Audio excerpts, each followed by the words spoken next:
yours. What does that look like? Revolution or coalition, and then burn it down, throw the baby out with the bathwater. The alternative is, that's where I think I'm missing you. Here's my prescription. I just think that we need the young people to climb the ladder. I want to march through the institutions, get them in the college Republicans, to the campaigns, to the congressional offices, the think tanks. I think that we need to engage in primaries. In 2026, I'm going to be very active, and we're going to tell everybody who's America first and who isn't and who to vote for. And I think the people that are not America first, I think they should lose their elections. In 2028, yeah, okay, so then, we agree on that. In 28, I think we should back a presidential candidate who is going to basically emulate what Trump did in 16, which is anti-corruption, America first, close the borders. And if that person can make inroads with the left, I think that's an interesting idea, because maybe the area of disagreement is there are a lot of people in our right-wing coalition who are kind of part of the problem. I would say there are, like, for example, when Trump bombed Iran, you had like 70% of Republicans supporting that. That's a load of crap. Yeah. And you have a lot of Republicans. I'm okay with it. I know you are. And I've heard your argument. We could have that one out. But like, I think that's a huge problem. And I think that there's a lot of people that, they're going to vote for Trump literally no matter what. And what that does is it creates moral hazard, because then Republicans know that they can come in, they can screw us forever. And I guess the question is, for me, my prescription is like, I want results now. If you don't give them to us, we don't care. We will burn it down. And I'm being the unreasonable person in the room. I feel like you, because you're being reasonable, you are allowing the establishment to get away with everything. And they'll always be stringing you along, telling you, oh, well, it's better than the alternative. Well, in the next 2 years, we're going to get it. 2 million, that's fake. That's from the community survey. They polled 65,000 people. There's a response bias. It's not happening. And you say, well, it's better than nothing. It almost isn't, because what happens? We get a Democrat in 4 years anyway. I'm not saying it's better than nothing. I'm saying that it's better than what you suggested was a superior alternative, Kamala Harris. That's the standard that we do need to use here, because you said Kamala Harris would be a better choice. I'm not saying it's better than nothing, good enough. I mean, you're talking to Dan Crenshaw. Will never be back on the show because I called him to task on the TAPS Act. Well, how is this not red flag laws? No, there's no one who likes those in positions of authority who betray their base. And I think that base, by the way, is a pretty big coalition. It includes conservative. It's bigger than ever with Donald Trump. Donald Trump isn't really a classical conservative. I think it's better than Kamala Harris. And I can't think of anyone less America first than who you suggested, Ro Khanna. That's why I bring it up. That's why, because you're getting hung up on that. Okay, so any member of the Democrat Party. I can't think of anyone less America first than the current Democrat Party. Republicans are flawed. I believe that, go through it, Warren, Kamala Harris, you said would be a better choice, Gavin Newsom, Whitmer. I believe they fundamentally hate everything about America. I can't name one thing.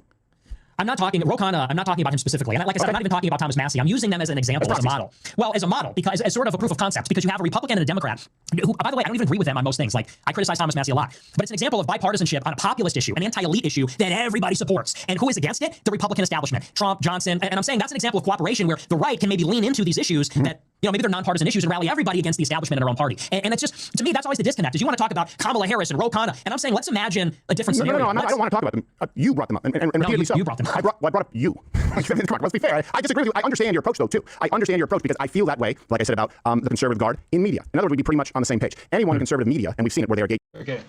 So that was one part of conversation between Nick Fuentes and Steven Crowder. And basically the argument was about Nick Fuentes for the election 2024. So he was threatening, if Trump doesn't promise a couple of elements that Nick Fuentes wanted from him, he would start sending his groypers in those swing states to talk with the people and maybe change their mind or get the guarantee, like a signature that they promise. If Trump promises that, then I'm going to vote for him. Whatever he could to put the pressure on the Trump. And Crowder was saying, well, look, what you did, imagine if it worked out, and if Kamala won and Trump didn't get enough vote in those swing states, then the alternative would be worse. And Nick Fuentes is saying something that I totally agree with him. He says, well, enough of that bullshit. Enough of that game. Like, if you don't vote for me, the alternative is worse. This is the stupid game that Democrats were playing. Which is true, actually. If you remember, like, all the time, every time that you were asking Kamala Harris or Biden, what can you bring to the table? All they were saying, oh, we are not Trump. You have to vote for us because alternative is Trump. Trump is the worst human being ever. So vote for us because we are not Trump. Literally go look at the Biden's campaign. When a black guy asked him, you keep attacking Trump, but what about you? What can you do for us? And he said, if you are very questioning, you have to vote for me or you have to vote for Trump, you ain't black. Like, racism to the maximum.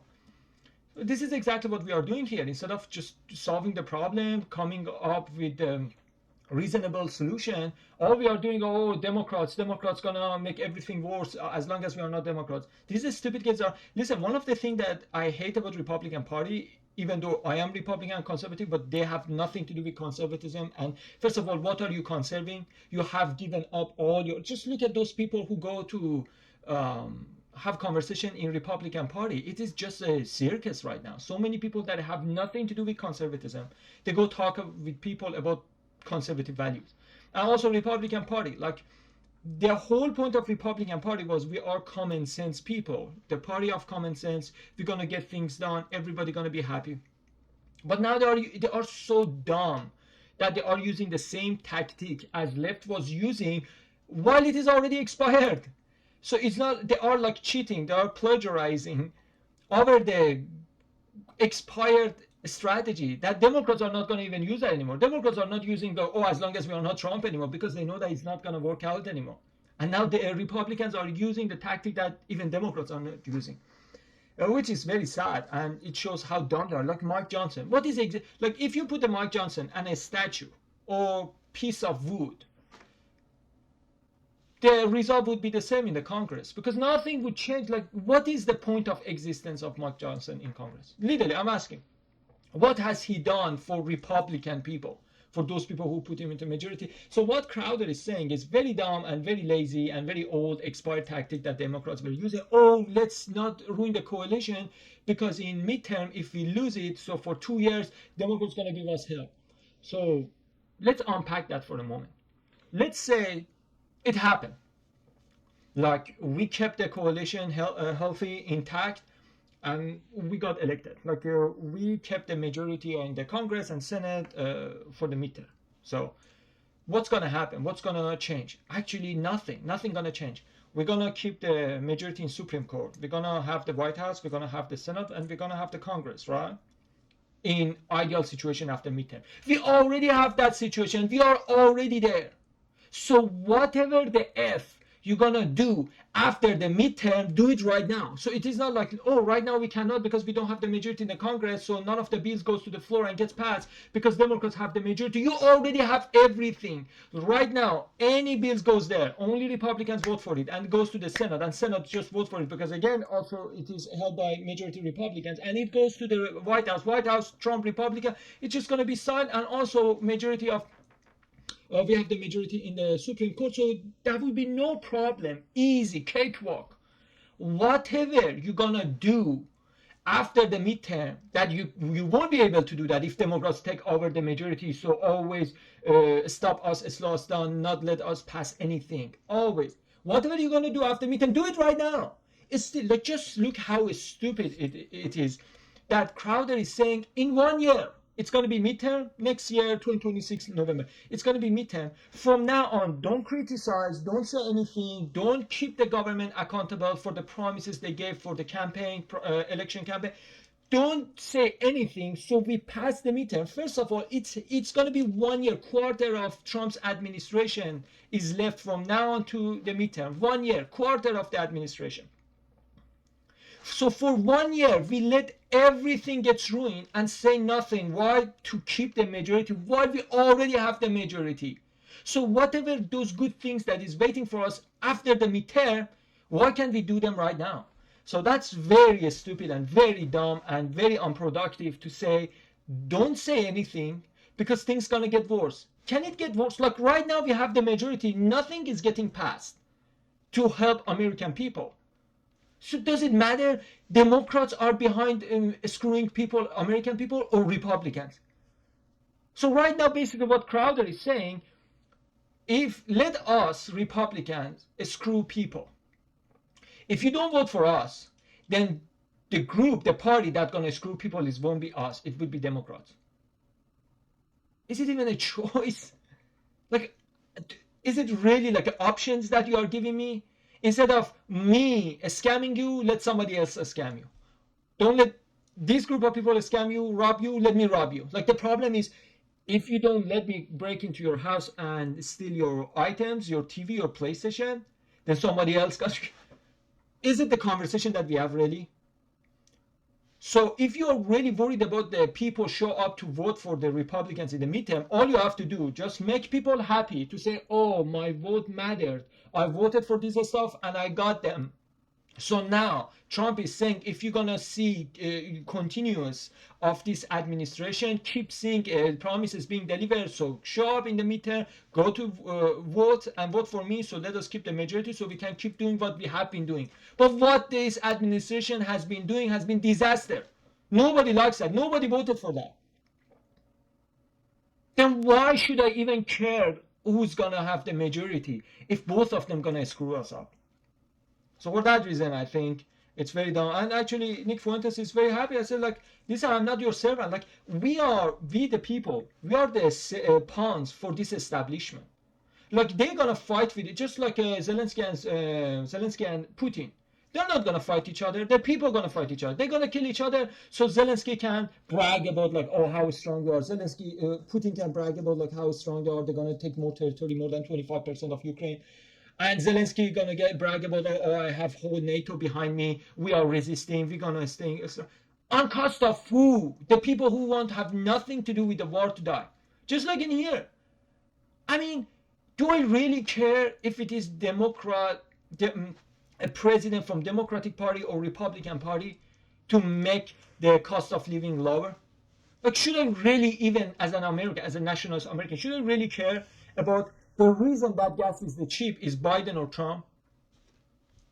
Whoever serves America and American people deserve to win. So now Steven Crowder, what he's saying is not about, like, who's gonna save America, what America gonna get better. He says, doesn't matter how shitty situation is. At least it's not Democrats. I cannot care less about that. So I guess if Republicans gonna be sloppy, lazy, sluggish, and doing what they have been doing right now with this talking point, actually Republican people who voted for Trump prefer Trump to lose because they feel they are betrayed by Trump. Because they say, Kamala never promised me any of these things that I wanted. You promised me. I voted for you, and now you said because I'm keeping you accountable for the promises that you made in your campaign, which was releasing Epstein files, and all of a sudden you came back from it is waiting on my desk to be reviewed by Pam Bondi to the, oh, it is hoax, it never happened. All those hundreds of hours of innocent victims footages, they were only for personal use. This is what Epstein was doing. And if you resist, if you persist to release those files, you are my past supported and I don't want your support anymore. Then why is he afraid if he doesn't want our support because we want him to do what he promised us? Then why are you afraid of midterm? Okay, we are your past supporter. Go do it by yourself. And Democrats going to win and going to impeach you. I'm actually happy at the situation of Republican because I hear from the lefties that Republicans are very dumb and retarded. But because I am Republican, so I was saying, no, my party is good. They just haven't got that momentum yet. So, but now they have all the power and they are not even creative in lying. At least Democrats were a little working harder to be convincing. Like the Republicans are not even trying. So they deserve to be punished if they keep doing what they have been doing and making people upset. Nobody's happy. None of those people who supported Trump are happy. And even Steven Crowder is unhappy about 600,000 H-1B visa, 600,000 Chinese student visa, H-1B visa, and not mass deported. Like many things, it's Epstein file. So even those people who are saying keep the coalition, they are unhappy about the administration. Let alone those people like me who is nationalist, who says only America. You are not the president. You are not my godfather or something. You are servant to this America. Nobody is above the flag. So actually, I am excited to see what's going to happen because I think Nick Fuentes got it right.